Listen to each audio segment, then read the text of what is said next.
नमस्कार। स्वागत है आपका फिर से अपने चैनल पर, जहां पे अपन कक्षा 10 के एनसीईआरटी का पहला लेसन पढ़ रहे हैं, रासायनिक अभिक्रियाएं एवं समीकरण।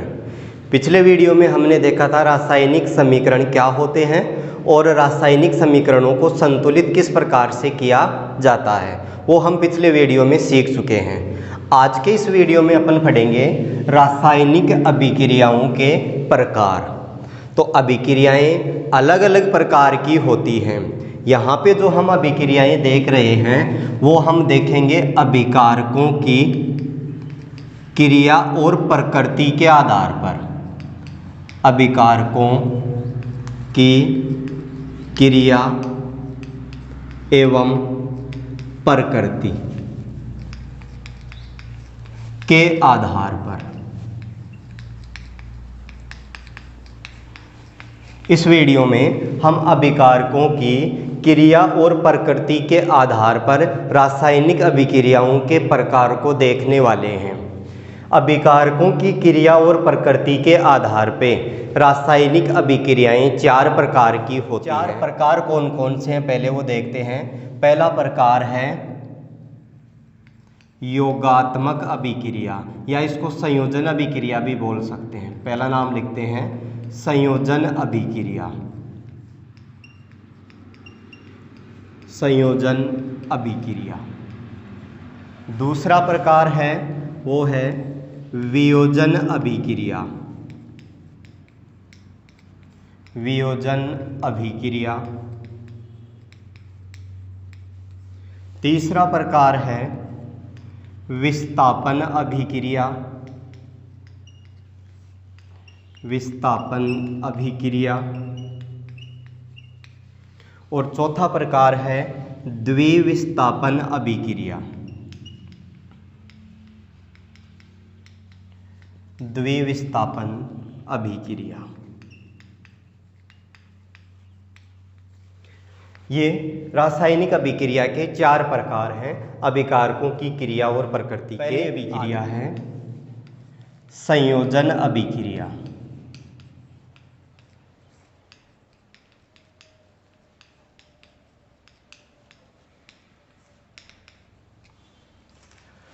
संयोजन अभिक्रिया क्या होती है? तो जैसे कि नाम से ही यहाँ पे पता चल रहा है, संयोजन यानी कि संयोग करना अर्थात जुड़ना। अब जुड़ेंगे कौन?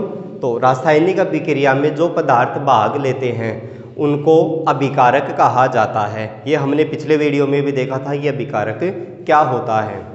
तो जो संयोजन अभिक्रिया है, इसके अन्य नामों की बात करें तो इसके दो अन्य नाम और हैं। संयोजन अभिक्रिया को योगात्मक अभिक्रिया भी बोला जाता है। योगात्मक अभिक्रिया। और इसी का एक अन्य नाम और है योगशील अभिक्रिया। योगशील अभिक्रिया। ये संयोजन अभिक्रिया के दो अन्य नाम हैं। परीक्षा में प्रश्न किसी भी नाम से आ सकता है। संयोजन अभिक्रिया दे सकता है, योगात्मक अभिक्रिया या योगशील अभिक्रिया। अब ये होती क्या है? तो ऐसी रासायनिक अभिक्रिया जिसमें कम से कम दो या दो से ज़्यादा कितने भी अभिकारक हो सकते हैं।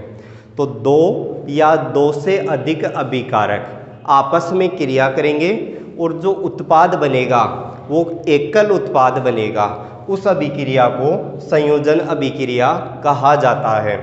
तो हम इसकी परिभाषा लिखते हैं कि संयोजन अभिक्रिया क्या होती है।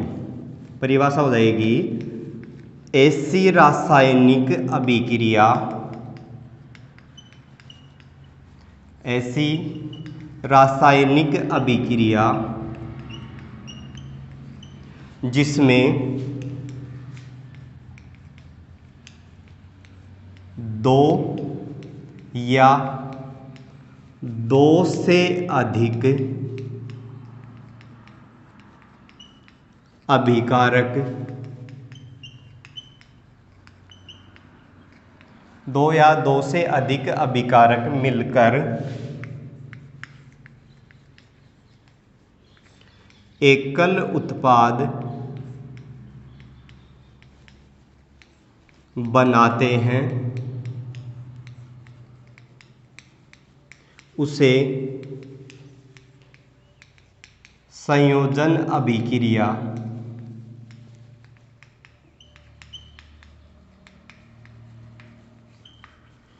कहते हैं।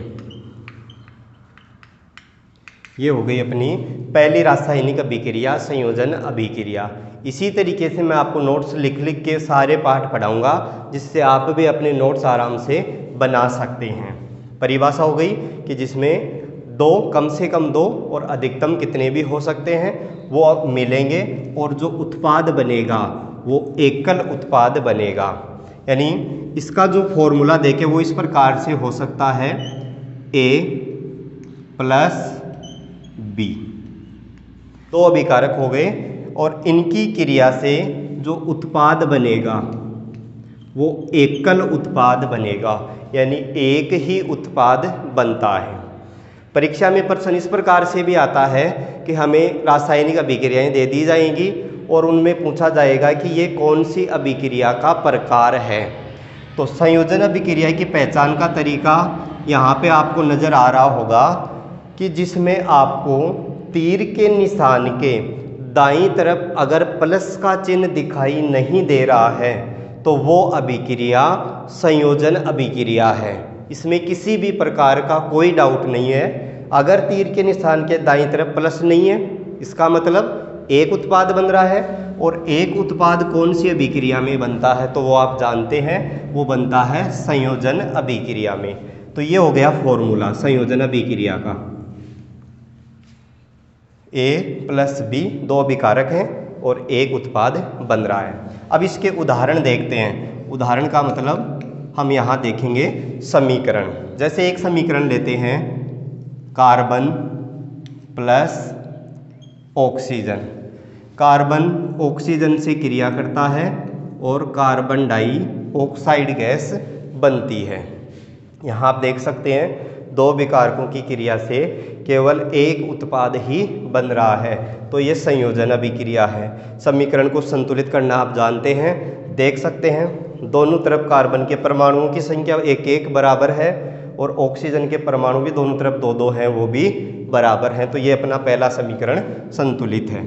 इसके बाद और लेते हैं, जैसे अगला ले, मैग्नीशियम के रिबन का दहन किया जाता है, यानी magnesium Mg plus O2। Magnesium के फित्ते का दहन करवाया जाएगा तो इसके दहन से बनेगा मैग्नीशियम ऑक्साइड। यहाँ पर भी दो अभिकारक हैं और इन दो अभिकारकों की क्रिया से एकल उत्पाद मैग्नीशियम ऑक्साइड बन रहा है। यह भी संयोजन अभिक्रिया है। यानी ये सारे के सारे उदाहरण संयोजन अभिक्रिया के हैं। इसको संतुलित करें। अभिकारक में मैग्नीशियम का एक परमाणु है, उत्पाद में भी मैग्नीशियम का एक परमाणु है, दोनों तरफ मैग्नीशियम के परमाणु बराबर हैं। ऑक्सीजन के परमाणु देखें तो अभिकारक में ऑक्सीजन के परमाणुओं की संख्या 2 है, जबकि उत्पाद में ऑक्सीजन के परमाणुओं की संख्या 1 है। इधर भी हमें 2 करना है तो इसको 2 से गुणा करेंगे और जिससे गुणा किया जाता है वो उस पूरे सूत्र के आगे लिखेंगे। यहाँ पे 2 लिख दिया। जैसे यहाँ पे 2 लिखा, अब मैग्नीशियम के परमाणुओं की संख्या पहले 1 थी, 1 को 2 से गुणा करेंगे, ये 2 हो गया, यानी उत्पाद में मैग्नीशियम के परमाणुओं की संख्या 2 हो गई।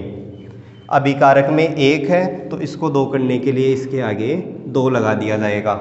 इस प्रकार से अपना ये समीकरण संतुलित हो गया। इसके बाद एक उदाहरण और लेते हैं,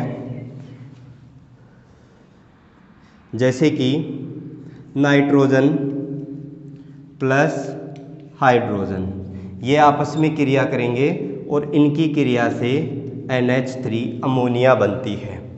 ये भी संयोजन अभिक्रिया का उदाहरण है।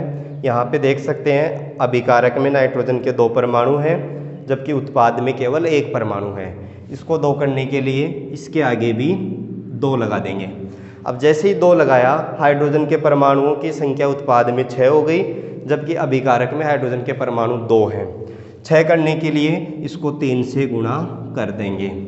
तो ये 3 उदाहरण अपन ने यहाँ पे लिखे हैं संयोजन अभिक्रिया के। ये अपनी पहली अभिक्रिया हो गई संयोजन अभिक्रिया।